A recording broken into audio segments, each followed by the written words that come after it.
Hello everyone and welcome to the Austrian Grand Prix for Assetto Corsa Formula 1. Today we are in the Spielberg Mountains of beautiful Austria to race at the Red Bull Ring or the A1 Ring. For the... I've forgotten which round this is. Third round, I believe. Boop, boop, boop, boop, boop. Let's find it. I think third round of this season. Nope, fourth. Fourth round of the season. My mistake. But we'll quickly go over to the standings, because as we look at them now, you have Nassim Rula, who is at the top of the standings, leading with Over the Limit Racing. Over the Limit only being second in team standings, though, as Baguette Racing have a very strong team of Ziglio and Kamishov. For Baguette Racing pushing themselves into the lead, because as we've seen in real life F1, it is more one driver for one team and then an entire team leading, where last year it was normally Max Verstappen and the two Mercedes on the podium. Here we have our Max Verstappen of Nassim Rula and our two Mercedes of Ziglio and Kamishov at Baguette Racing. And after looking at that, you have the two Beju Racing drivers taking up 4th and 5th. Beju Racing themselves taking up 3rd position in the team standings. Fulvio Phoenix with 18 points taking 6th place. Taking 6th place for It's Staying Racing. Staying Racing as a team taking 4th place. And that is our top 6 and 4 for the drivers and team standings. But now we will get on to track with our drivers.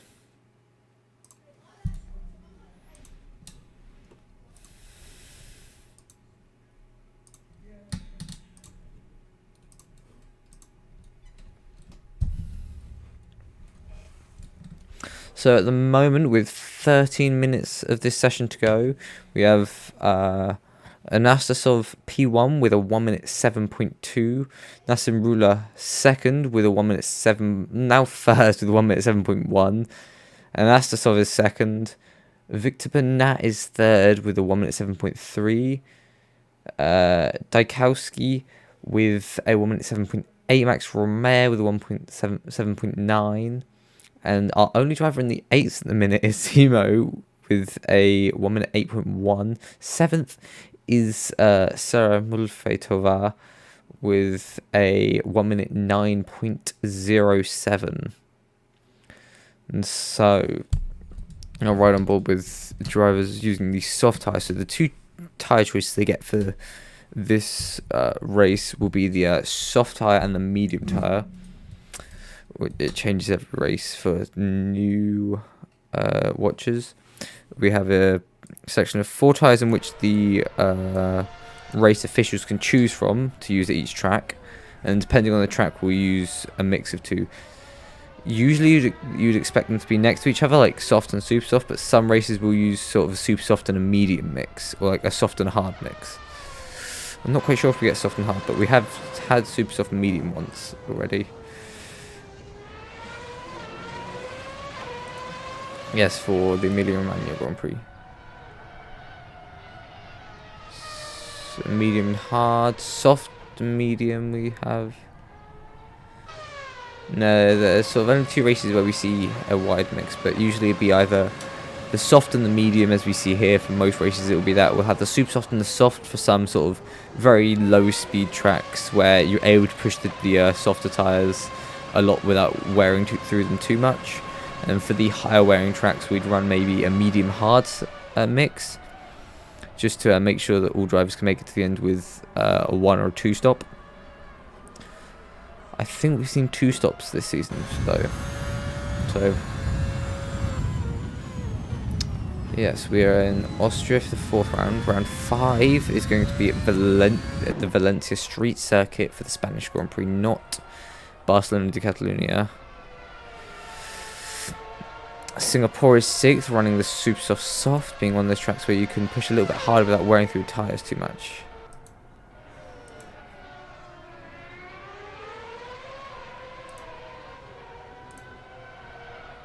God, I love having 2 German Grand Prix. We have round 8 at the Nürburgring Nordschleife for the Europe Grand Prix, and the German Grand Prix as at Hockenheim. I don't believe I've got any of the skins wrong this week, so we have Johan Foray racing for Europroton there. Alexander Rudikov racing for Lamborghini Tech here.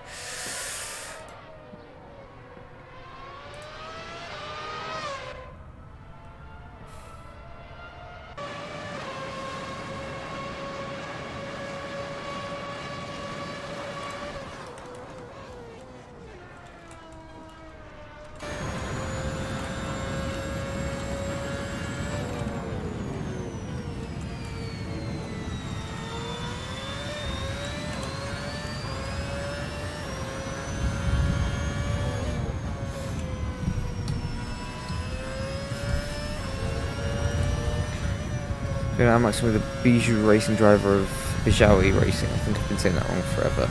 No, Bijawi Racing driver of Maxwell Romer. Now Ryan Bradford for Baguette Racing. We don't actually have either title contender at the minute, it seems. We only have 16 drivers racing, and the one Baguette Racing driver is Ryan Bradford, who still seems to have a lot of pace. And we could see 3 Baguette Racing drivers in the top 10, which would be an interesting sight. But this early in the season, picking up those small amount of points, a big amount of points for these drivers. So if I check quickly where the standings are, because I didn't really pay attention to the points themselves. Yeah, if he can pick up sort of a second or a second place or a win, maybe he could put himself. Even third place, actually, he could put himself. Picks up a podium. There we are.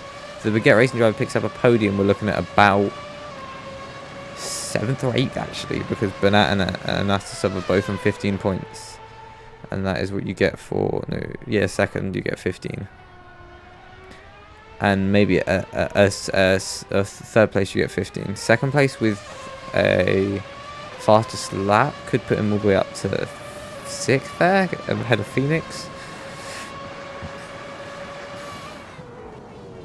But the minute he's sitting in 6th place in practice, but practice is never actually a show of the driver's pace. It shows who are the top and middle drivers, but you can never really tell which drivers will be at the bottom or the middle of the grid. So Nassim and Anastasov and Bernat, we'll see they'll be fighting a lot through this race, and Timo as well. And someone like Dowski or Max Romer will sort of maybe have their own little fight, because their pace isn't quite the top guys, but also is quite far off the sort of 7th and 8th place. And then we'll probably see similar pace from Daniel and Bradford, both doing 1 minute 8.5. You see most or all drivers are now out on track, as we see Jimmy Guth now exiting, Bradford returning to pit lane, and so is Sarah Milfetova, and everyone par Jeremy Guth is on the soft tyre. Everyone on track apart from Jeremy Guth is now on the soft tyre. Timo in P4 at the minute, putting the miles in on the car just to make sure his setup is honed in perfectly and the track is feeling as he predicted from the testing. In the sim, let's see. Going into turn 1, they'll fly over to the left of the track, or camera right, driver's left, to open up the corner as much as possible, just so that they can carry as much speed as possible. Because for a track like this, it is a lot less about taking the correct line and more about carrying the correct speed. Because the more speed you can carry, ooh, a little bit of a lock up there and deciding to return to pit lane. Now on board with his teammate, who is coming through turn 4. As I was saying, for turn 1, they're trying to just sort of take the most amount of speed through the corner and hold that speed all the way to the exit. Because this track, because you exit from a straight onto a second straight, you'll lose a lot of time if you get a bad exit off of turn 1. Turn 3 as well, they need to watch. It's less about carrying speed to turn 3 and more about just getting the exit though, because of how tight the hairpin is. You can't carry as much speed as you can get away with at turn 1.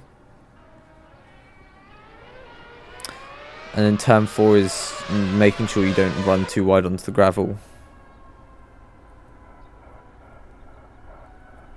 Turn 2 isn't really a corner, because turn 2 is the little kink on the mainly straight part of the track between turn 1 and 3. And oh, that is Rain Brayford in the Baguette racing car flying off of the track. Brayford disconnected. Martin Hell has joined us.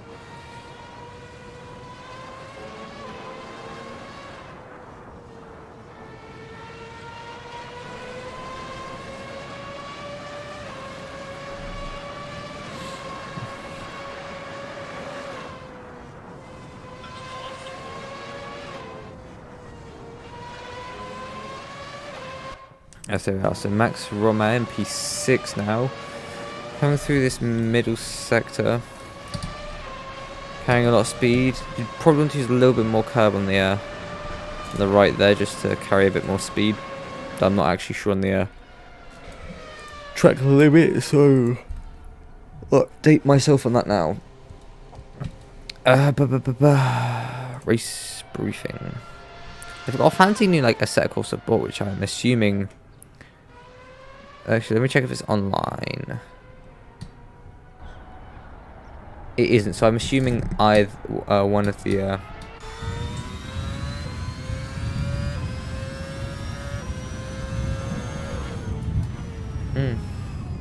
Can't seem to see it in the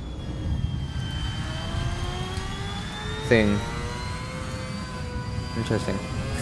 But I'm assuming either Timo or no. Ooh, backwards on the racing line. That is safe through a plume of smoke. That is for Imola.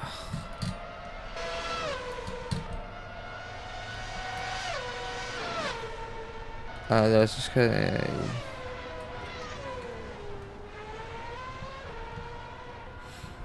Okay, so the track limits are... Oh, okay. No, we're using different cornering names. Cool. No.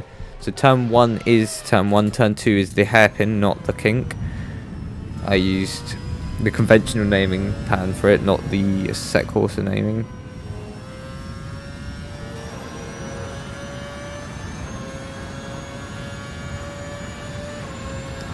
Okay, so the entire track limit is you must keep the tyres on the black stuff at all time. Pit entry starts before turn 9, I believe. Yep. So you have to dive to the inside of the corner in turn 9 before you actually take the corner, which I think just this pit entry itself seems a bit unsafe because you have to keep the car a lot more on the inside, take a lot less speed through the corner entirely. Pit exit, it stops the line, that's fine.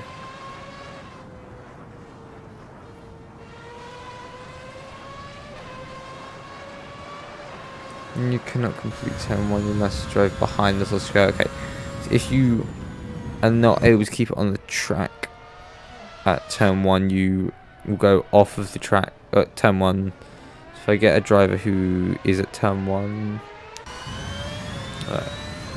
Cohen, it's just out of it. NZ, I'm not good with finding names. Z? Zed? Who's Zed?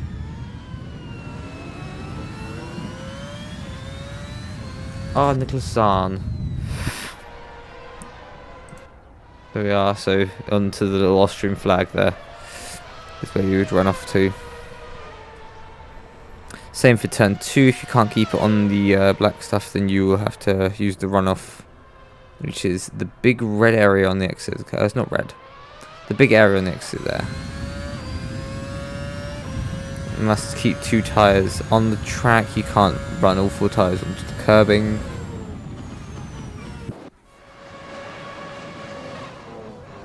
Yeah, at any point basically, if you can't keep it your car on the track through any corner, most corners being, yeah, basically if you can't keep the car on the track for the corners, you have to run past the curbing and out wider, but the lap will be invalidated.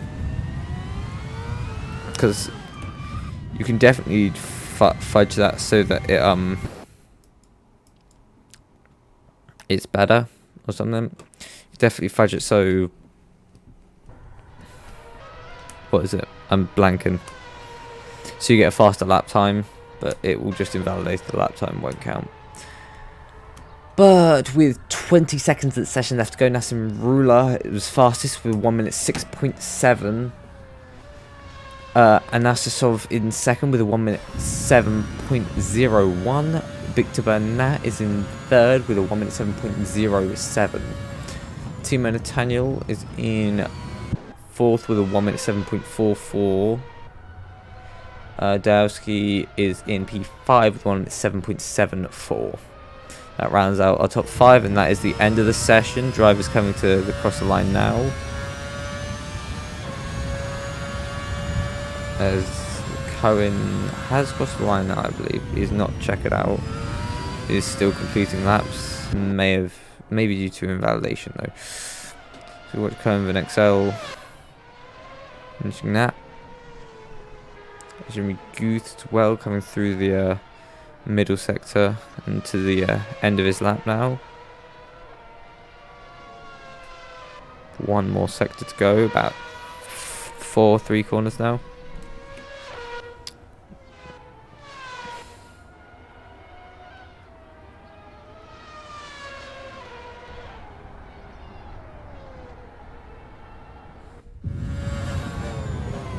And there we are, through turn 3.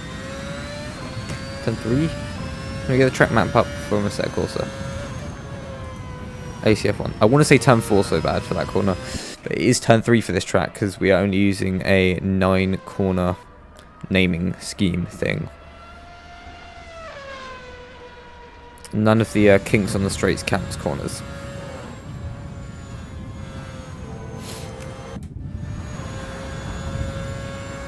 It'd be interesting to see if and how F1 would handle trying to use maybe the MotoGP layout of the track, where because there's a chicane between turn 1 and 2, because turn 2 even for turn 2 being the big hairpin, turn 2 was very dangerous for the drivers because of the amount of speed they were taking, and it was either put a massive fencing up to stop like riders flying over the corner because of how it is, or to do something or another. Don't know. But anyway, so after that you have Nassim being the fastest, and Buget Racing are running Ryan Bradford, but he's disconnected and I don't see him joining the server or sending messages, so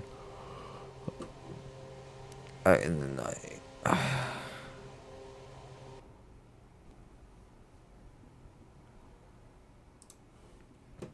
Basically, don't be stupid with your laps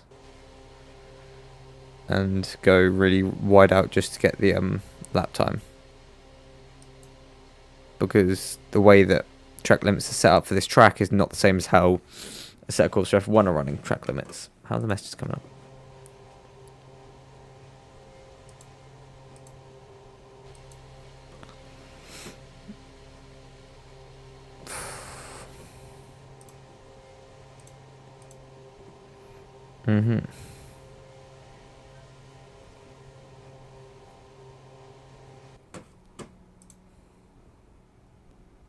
Is Nassim fastest? It's confused because on the okay, that's confusing because on the actual thing it is counting practice laps previous to this session, it looks like, because it says Anastasov is first with a 1 minute 6.75. Actually, that could have been set before I got on, which then it wouldn't have counted to my app. Yes, but it would have been in here, so Anastasov second, Nassim first. 2 minutes and 30 seconds to go. Track is good. You do reach top speed of about, at least with this car, you're reaching about 300 kilometers an hour. I think that feels slow, 300 k's. No, it isn't, because I hit